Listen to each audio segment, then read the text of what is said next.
ಈ ವರ್ಷದ ರಕ್ಷಾಬಂಧನ ಹಬ್ಬ ಪೊಲೀಸ್ ಸಿಬ್ಬಂದಿ ಹಾಗೂ ಮಾಜಿ ಸೈನಿಕರೊಂದಿಗೆ.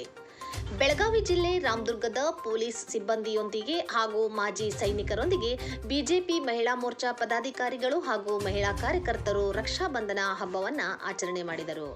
ದೇಶದ ಸೈನಿಕರು ಹಾಗೂ ಪೊಲೀಸರು ಕೂಡ ನಮ್ಮ ಕುಟುಂಬದವರೇ ಎನ್ನುವ ಸಂದೇಶವನ್ನ ಸಾರುವ ಉದ್ದೇಶದಿಂದ ಈ ಕಾರ್ಯಕ್ರಮವನ್ನು ಪೊಲೀಸ್ ಠಾಣೆಯಲ್ಲಿ ಆಚರಿಸುತ್ತಿದ್ದೇವೆ ಎಂದು ಬಿಜೆಪಿ ಜಿಲ್ಲಾ ಮಹಿಳಾ ಮೋರ್ಚಾ ಉಪಾಧ್ಯಕ್ಷರು, ಜಿಲ್ಲಾ ಸಹ ಸಂಚಾಲಕರು ಆದ ಶ್ರೀಮತಿ ಶಾಲಿನಿ ಇಳಿಗೇರ್ ಅವರು ಮಾತನಾಡಿದರು. ಈ ಸಂದರ್ಭದಲ್ಲಿ ಮಂಡಲ ಅಧ್ಯಕ್ಷರು ಆದ ಕೆವಿ ಪಾಟೀಲ್, ಮಂಡಲ ಸಂಚಾಲಕರು ಆದ ರಾಧಿಕಾ ಧೂತ್, ಸಹ ಸಂಚಾಲಕರಾದ ಮಂಜುಳಾ ಅಕ್ಕನವರ್, ಗೀತಾ ಕಲ್ಲೂರ್, ಬಿಜೆಪಿ ಮುಖಂಡರು ಹಾಗೂ ಎಲ್ಲ ಮಹಿಳಾ ಕಾರ್ಯಕರ್ತೆಯರು ಉಪಸ್ಥಿತರಿದ್ದರು. ಇವತ್ತು ರಾಮದುರ್ಗ ಮಂಡಲದ ವತಿಯಿಂದ ನಾವು ರಕ್ಷಾಬಂಧನ ದಿನಾಚರಣೆಯನ್ನ ಆಚರಣೆ ಮಾಡ್ತಾ ಇದ್ದೀವಿ. ಇವತ್ತು ನಾವು ಆಯ್ಕೆ ಮಾಡಿಕೊಂಡಂಥ ಸ್ಥಳ ಯಾವುದಂದ್ರೆ ಆರಕ್ಷಕ ಠಾಣೆ.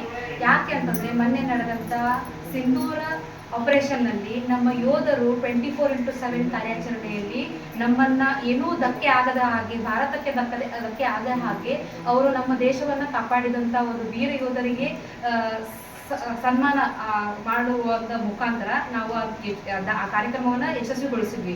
ಹಾಗೆ ಅವರು ಗಡಿ ಭಾಗದಲ್ಲಿ ನಮ್ಮನ್ನ ಕಾಯ್ತಾರಂದ್ರೆ ಈ ಒಂದು ಗಡಿ ಭಾಗದ ಒಳಗಿನ ಒಂದು ಪ್ರದೇಶವನ್ನ ಕಾಯುವಂತವರು ಆರಕ್ಷಕರು.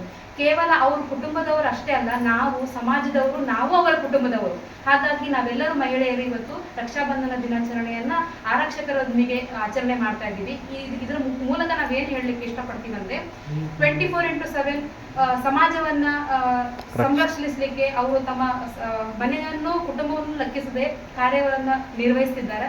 ಹಾಗಾಗಿ ನಾವೆಲ್ಲರೂ ನಿಮ್ಮೊಂದಿಗಿದ್ದೀವಿ, ನಾವು ಕೂಡ ನಿಮ್ಮ ಕುಟುಂಬದವರು ಅಂತ ಹೇಳಿ ಈ ಕಾರ್ಯಕ್ರಮವನ್ನ ಯಶಸ್ವಿಗೊಳಿಸಿದಂತ ಎಲ್ಲ ಮಹಿಳಾ ಕಾರ್ಯಕರ್ತರಿಗೂ ಹಾಗೂ ಮಂಡಲದ ಅಧ್ಯಕ್ಷರಿಗೂ ಹಾಗೂ ಮುಖಂಡರಿಗೂ, ರಾಧಿಕಾ ಧೂತ್ ಈ ಕಾರ್ಯಕ್ರಮದ ಸಹ ಸಂಚಾಲಕರಾಗಿ ಹಾಗೂ ಸಂಚಾಲಕರಾಗಿ ಬಂದಂತ ಮಂಜುಳಾ ಅಕ್ಕನವರವರಿಗೂ ಕೂಡ, ಎಲ್ಲ ಮಹಿಳಾ ಕಾರ್ಯಕರ್ತರಿಗೂ ಕೂಡ ಹಾಗೂ ಆರಕ್ಷಣಾ ಸಿಬ್ಬಂದಿಯವರಿಗೂ ಕೂಡ ಧನ್ಯವಾದ ತಿಳಿಸ್ತಾ